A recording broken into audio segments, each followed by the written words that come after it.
mais fogo, vamos para Josué capítulo 24. Irmão, você tem liberdade de meter a mão dentro da minha bolsa, não tem ratoeira não, é para pegar o óculos aí. Eu sei que eu não faço isso com outra mulher não, mas os homens não fazem não. Minha esposa quando diz, meu irmão, está na bolsa, eu vou lá e faço a mesma coisa.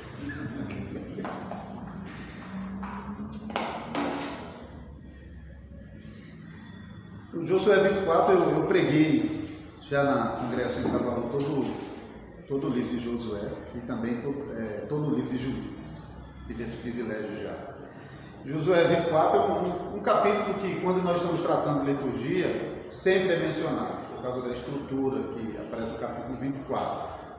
A gente nem vai ler o capítulo todo, mas os primeiros versículos. Depois reuniu Josué todas as tribos de Israel em Siquém e chamou os anciãos de Israel e seus cabeças e seus juízes e seus oficiais. Eles se apresentaram diante do Senhor. Então Josué disse a todo o povo: assim diz o Senhor, Deus de Israel: antigamente vossos pais, Terá, pai de Abraão e de Naor, habitaram da além do Eufrates e serviram a outros deuses. Eu, porém, tomei Abraão, vosso pai, da além do rio, e o fiz percorrer toda a terra de Canaã. Também lhe multipliquei a descendência e lhe dei Isaque. Isaque dei a Jacó e a Esaú. Esaú dei possessão às montanhas de Seir. Porém, Jacó e seus filhos desceram para o Egito. Então enviei Moisés e Arão e feri o Egito com o que fiz no meio dele, e depois os tirei de lá. Tirando eu vossos pais do Egito, vieste ao mar. Os egípcios perseguiram vossos pais com carros e com cavaleiros até o mar vermelho. E clamando vossos pais, o Senhor pôs a escuridão entre vós e os egípcios, e trouxe o mar sobre eles, e o mar os cobriu. E os vossos olhos viram o que eu fiz no Egito. Então habitaste no deserto por muito tempo. Daí eu vos trouxe à terra dos amorreus que habitavam na além do Jordão, os quais pelejaram contra vós outros. Porém eu entreguei nas vossas mãos, e possuístes a sua terra, e os destruí diante de vós. Levantou-se também o rei de Moabe, Balaque, filho de Zippor, e pelejou contra Israel. Mandou chamar Balaão, filho de Beor, para que vos amaldiçoasse. Porém eu não quis ouvir Balaão, e ele teve de vos abençoar, e assim vos livrei da sua mão. Passando vós o Jordão, e vindo a Jericó, os habitantes de Jericó pelejaram contra vós outros, e também os amorreus, os ferezeus, os cananeus, os heteus, os girgazeus, os heveus e os jebuseus. Porém os entreguei nas vossas mãos. Enviei vespões diante de vós, que os expulsaram da vossa presença, bem como os 2 reis dos amorreus, e isso não com a sua espada, com a tua espada nem com o teu arco. Dei-vos a terra em que não trabalhastes, e cidades que não edificastes, e habitais nelas. Comeis das vinhas e dos olivais que não plantastes. Agora, pois, temei ao Senhor, e serviu com integridade e com fidelidade. Deitai fora os deuses aos quais serviram vossos pais da além do Eufrates e no Egito, e servi ao Senhor. Porém, se vos parece mal servir ao Senhor, escolhei hoje a quem sirvais, se aos deuses a quem serviram vossos pais que estavam além do Eufrates, ou aos deuses dos amorreus em cuja terra habitais, eu e minha casa serviremos ao Senhor. Então respondeu o povo e disse: longe de nós o abandonarmos o Senhor para servirmos outros deuses. Porque o Senhor é o nosso Deus, Ele é quem nos fez subir, a nós e a nossos pais, da terra do Egito, da casa da servidão, quem fez esses grandes sinais aos nossos olhos, e nos guardou por todo o caminho em que andamos, e entre todos os povos pelo meio dos quais passamos. O Senhor expulsou de diante de nós todas essas gentes até o amorreu, morador da terra. Portanto, nós também serviremos ao Senhor, pois Ele é nosso Deus. Então Josué disse ao povo: não podereis servir ao Senhor, porquanto é Deus santo, Deus zeloso, que não perdoará a vossa transgressão nem os vossos pecados. Se deixardes o Senhor e servirdes a deuses estranhos, então se voltará e vos fará mal, e vos consumirá depois de vos ter feito bem. Então disse o povo a Josué: não, antes serviremos ao Senhor. Josué disse ao povo: sois testemunha contra vós mesmos de que escolhestes o Senhor para servir. E disseram: nós o somos. Agora, pois, deitai fora os deuses estranhos que há no meio de vós e inclinai o coração ao Senhor, Deus de Israel. Disse o povo a Josué: ao Senhor nosso Deus serviremos e obedeceremos a sua voz. Assim, naquele dia fez Josué aliança com o povo e lhe apôs por estatuto e direito em Siquém. Somente para mostrar como esse capítulo é usado no assunto de liturgia, combinado com o Êxodo 19. Êxodo 19 é aquele momento em que Deus está conduzindo o povo do Egito para fora do Egito, caminhando no deserto para o Monte Sinai, e ali Deus entrega os 10 mandamentos, né, o resumo da lei. Ali também tem princípios que a gente usa aqui, que é princípios de encontro. Deus manda Moisés preparar o povo para se encontrar com ele no terceiro dia, ao amanhecer do dia. Então nós temos ali a convocação do povo de Deus por meio da liderança, nós temos o dia marcado, nós temos ali o horário marcado e nós temos um chamado a apresentar-se diante do Senhor com santidade, com o coração pronto para ouvir o Senhor e para temer o Senhor.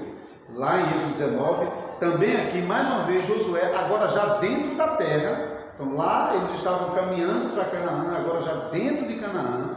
Antes de sair de cena, Josué mais uma vez reúne o povo, depois do primeiro momento de conquista, e relembra o povo dos compromissos, e dizendo: vocês não poderão permanecer servindo o Senhor se vocês não mantiverem os termos da aliança. Então ele basicamente lembra o povo dos compromissos, das promessas e dos compromissos.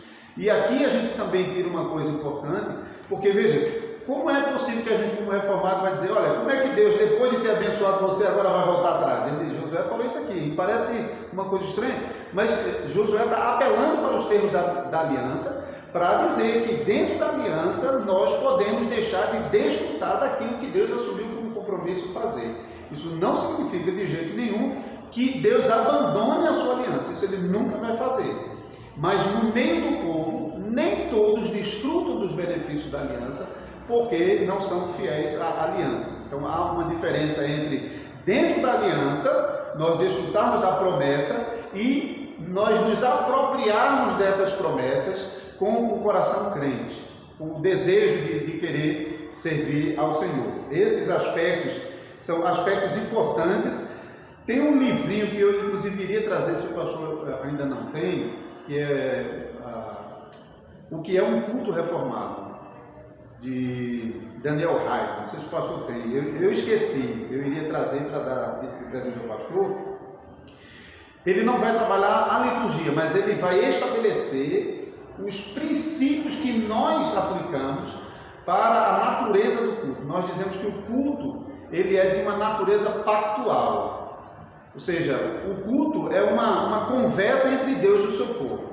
Então não existe terceiros. Isso para nós é um princípio que você vai ver aplicado na liturgia inteira, e isso explica por que a gente não tem a prática de ficar dando oportunidades, e tem um momento em que o grupo vai cantar. Por que a gente não tem isso? Porque a gente não quer, porque a gente acha que é feio? Não, porque isso não se encaixa dentro de uma liturgia de culto pactual, onde só existem duas partes, Deus e o seu povo.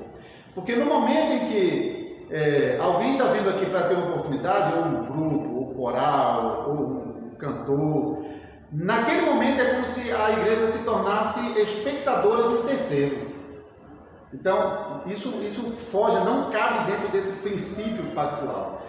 Todo elemento de culto é como uma estrada de mão dupla, onde elementos de culto são a relação de Deus para conosco e de nós para com Deus, respondendo à palavra do Senhor. Tudo na liturgia é isso.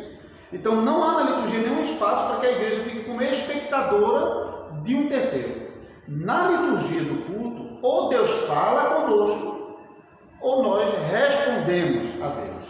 Toda a liturgia é assim. Então esse livrinho ele ajuda a gente a entender esse princípio. Você sai do livro realmente com esse princípio bem estabelecido. O culto é pactual. O culto só tem duas partes. Tudo no culto é ou nós como povo ou Deus. Qualquer coisa que a gente faça de maneira particular no culto, nós devemos abrir mão disso em prol do corpo. Porque naquele momento todo o povo diz: Amém. Todo o povo diz: não, nós obedeceremos ao Senhor. E até curiosamente, tem em Atos dos Apóstolos, é muito curioso mesmo, tem muita discussão em cima desse texto aqui. Quando os apóstolos saem da prisão,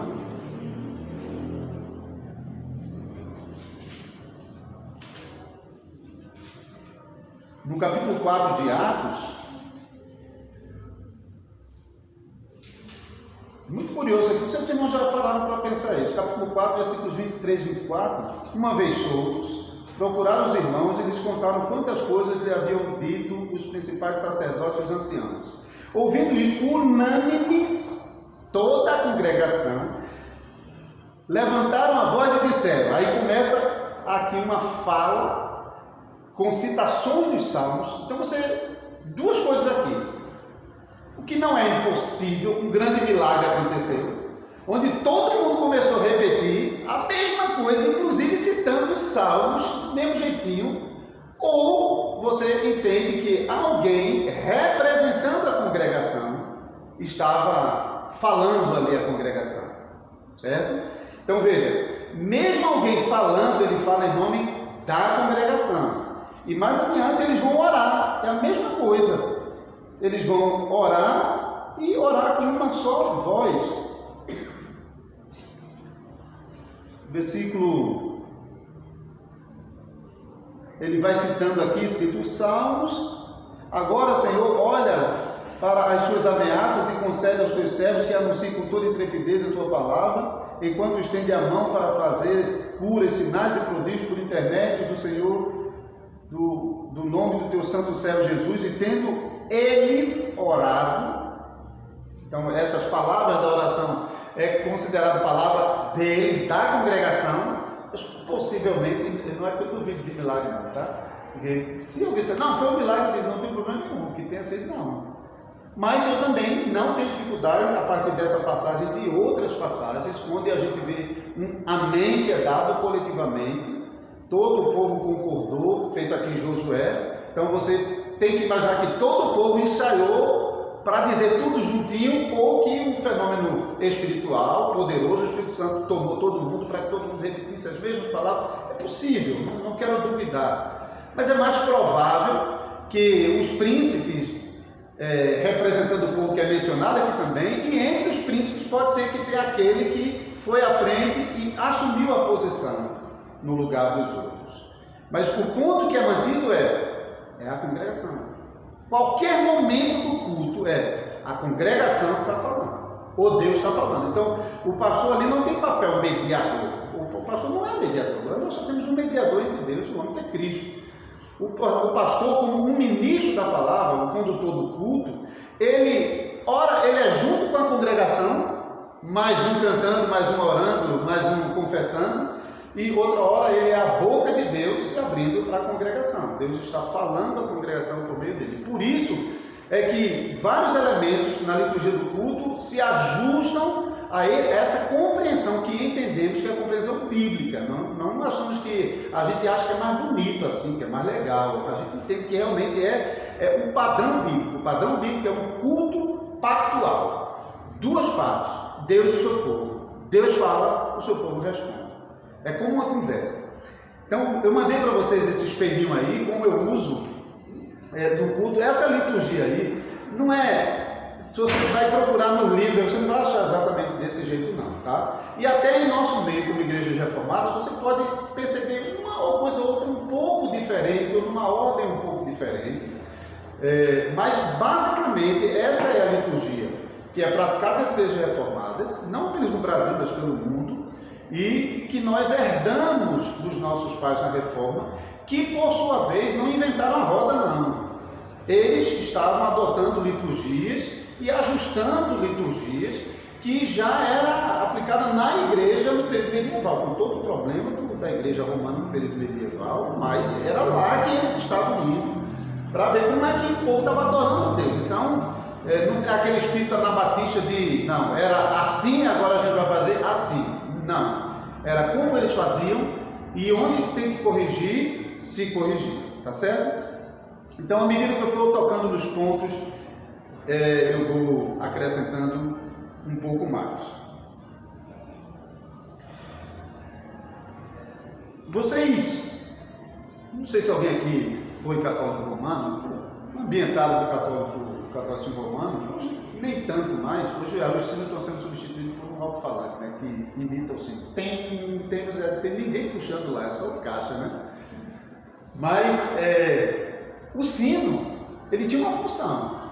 A função do sino era avisar o povo, vai começar a missa, está chamando o povo. A função não tinha relógio, então o sino avisava na paróquia, na comunidade, que a missa vai começar. Então era a maneira de chamar o povo à missa.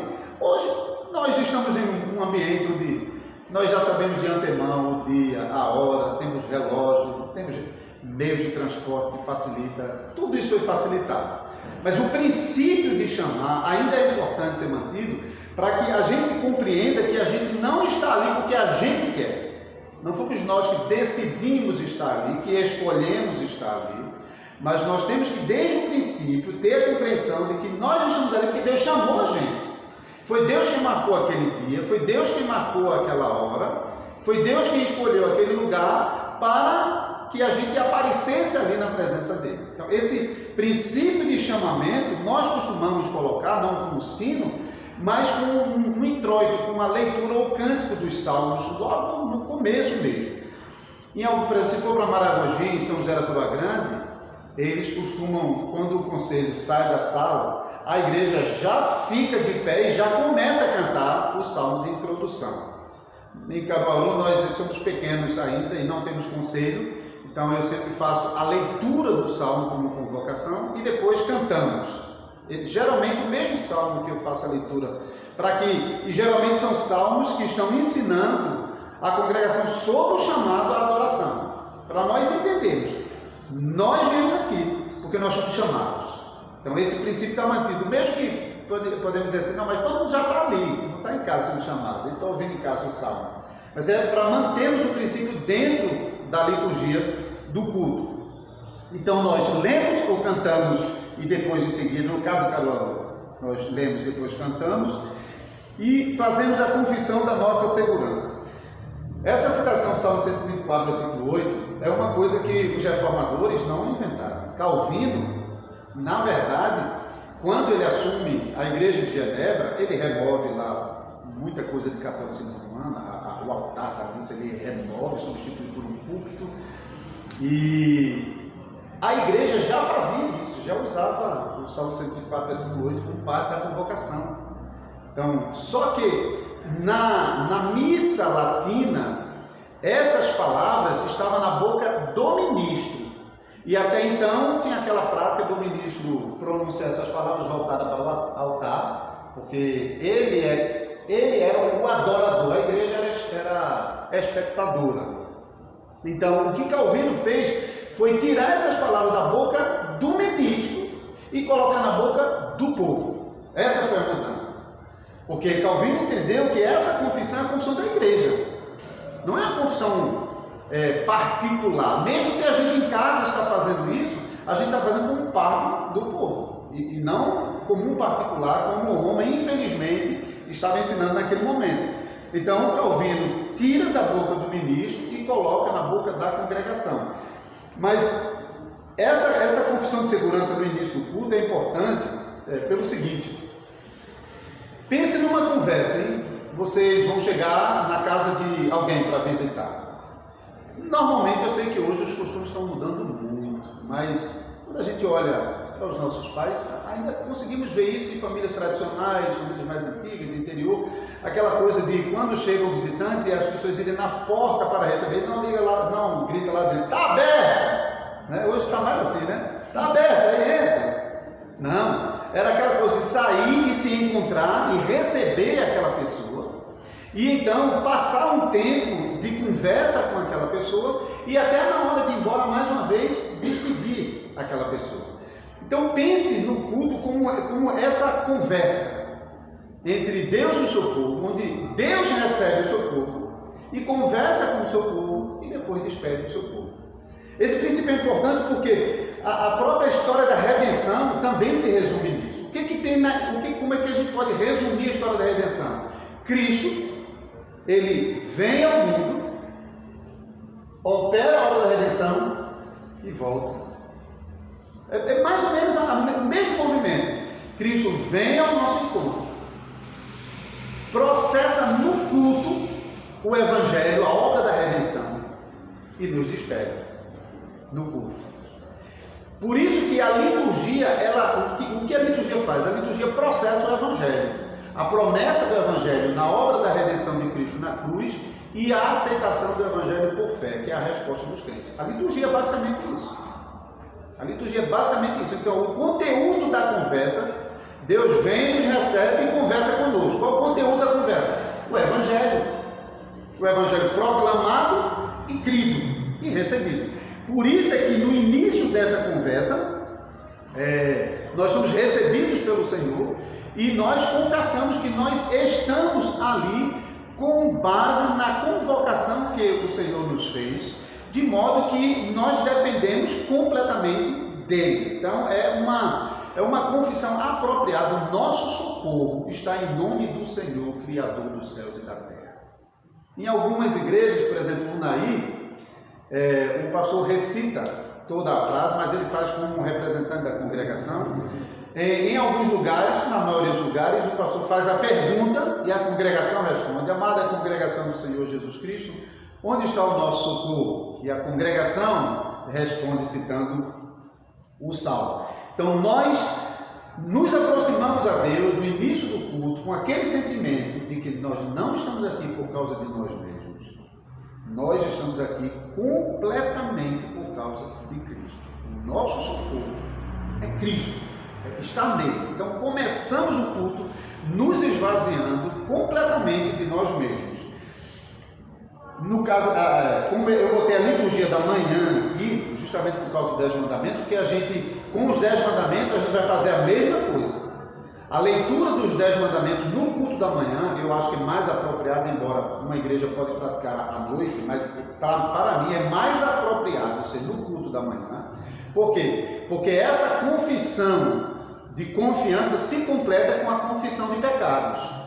De que nós não apenas não confiamos em nós mesmos, mas nós reconhecemos que somos um pecador e só estamos aqui com base no perdão de Cristo. Começamos o nosso domingo assim e terminamos o nosso domingo confessando a fé. Se os irmãos perceberem, a gente fala sobre 2 liturgias no culto dominical, mas essas 2 liturgias elas se completam como se fosse um culto só, é como se o dia do Senhor fosse um culto dedicado a Deus. E nós dividimos esse culto em 2 momentos, mas essas liturgias elas se